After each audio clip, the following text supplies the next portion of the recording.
Dalam nama Bapa dan Putra dan Roh Kudus, amin.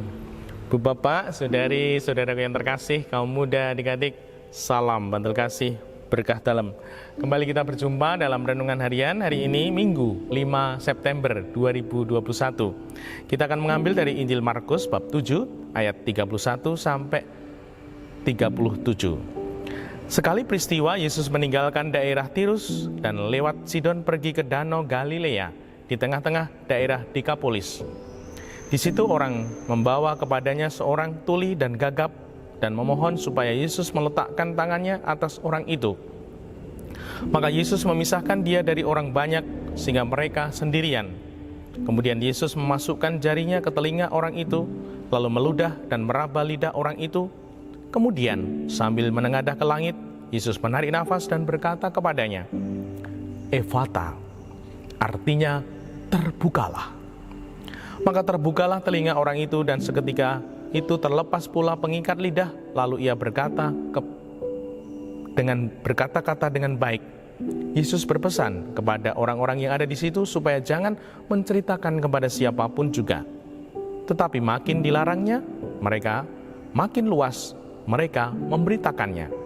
Mereka takjub, tercengang dan berkata, "Ia menjadikan segala-galanya baik. Yang tuli dijadikannya mendengar, yang bisu dijadikannya berbicara." Demikianlah Injil Tuhan. Terpujilah Kristus. Bu Bapak, saudari-saudaraku yang terkasih, kata-kata ini sungguh menusuk dalam hati kita yang terdalam. Efata, terbukalah. Tuhan Yesus ingin kita membuka hati, membuka pikiran. Dan semoga kedatangan kita, kehadiran kita dalam keluarga kita, dalam sesama kita, dalam sekolahan kita, dalam lingkungan persahabatan, pekerjaan kita, dimanapun kita berada, semoga kita seperti Tuhan Yesus yang membuka, bukan menutup. Nah, semoga sikap hidup ini sungguh membuka, bukan menutup. Sehingga hidup kita menjadikan kehidupan ini lebih indah, lebih sejuk, lebih damai. Karena kita membuka kemungkinan, membuka jalan, membuka kebaikan. Bagaimana itu kita hayati? Mari kita renungkan. Pribadi-pribadi yang membuka, kehadirannya itu membuka jalan, membuka cara, membuka kebaikan, dia obah dan ngobahke. Di dalam keluarga, di dalam rumah kita, apakah kita pribadi-pribadi yang obah? Pribadi-pribadi yang obah, yang rajin, yang tekun, dia akan menularkan ketekunannya, kerajinannya, sehingga semua orang anggota keluarga akan ikut obah, sehingga dia menjadi pribadi yang obah dan ngobahke. Begitu pula di dalam masyarakat, di dalam kehidupan kita menggereja, bahkan di negara kita.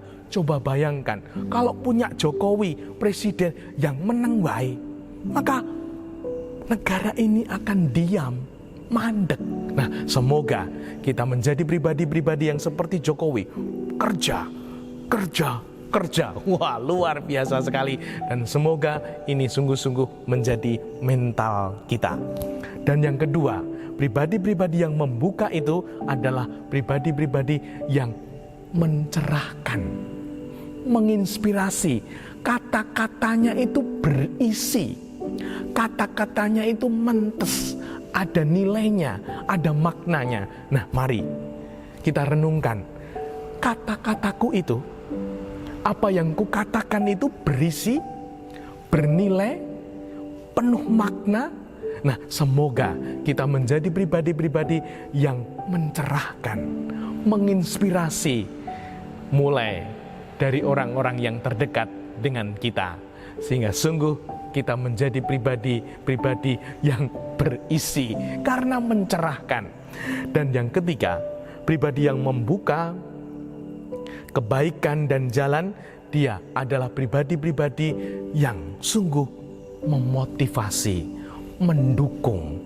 Ketika ada pribadi-pribadi dalam rumah kita sudah melakukan sesuatu, sudah mulai berbuat sesuatu untuk lebih dan lebih, kemudian dihargai, kemudian dipuji. Nah, mari kita belajar menghargai, belajar memuji di rumah kita masing-masing. Untuk istri suami kita, untuk anak-anak kita, untuk bapak ibu kita. Apakah dalam hidup keluarga kita ada pujian, ada penghargaan, sehingga keluarga kita semakin hari semakin berharga. Semoga sungguh ini terjadi, sehingga hidup kita makin hari makin sesuai, selaras apa yang dikehendaki Tuhan kita. Dimuliakanlah Tuhan kini dan sepanjang masa. Salam bantul kasih, berkah dalam nama Bapa, Putra, dan Roh Kudus. Amin.